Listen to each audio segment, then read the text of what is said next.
I don't know anyone that's not double checking their CV before they're sending it out to apply or sending it to a recruiter, but you need to have the right dates on there. The reason being, and I feel like a lot of candidates don't understand this, so I'm really glad that we're shedding some light on this, is the CV that you use to apply, the CV that you use to send to recruiters is the same CV. If you get hired, that's the same CV that's going to be sent to the third party background check company.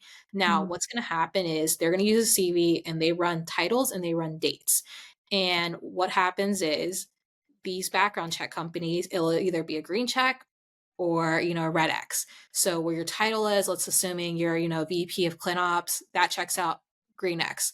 It says that you worked at, XYZ company, green check. And then dates, it says present or current, that's going to come back as an X.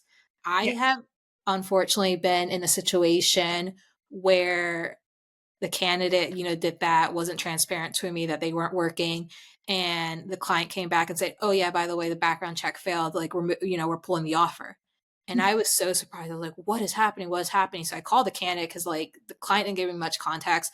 Called the candidate. I was like, what do you think it could have been that, that why are you failing this background check company or background check? And she said, oh, well, my last position ended in November, right? So the client isn't going to stick around to try to figure out, okay, this came back, negative on a background check. What else are we going to stick around to find out? Is her skill set actually what their skill set's supposed to be? So Yeah. that just raises flags and it just is very unnecessary. And it might seem to people that's very extreme that an offer got pulled, but that's the reality of it. I lived through it. This candidate unfortunately lived through it. And it's as simple as that. Like just get your dates right, be transparent, let them know when the last time you worked is, let them know the reason for, at the end of the day, they are going to do reference checks.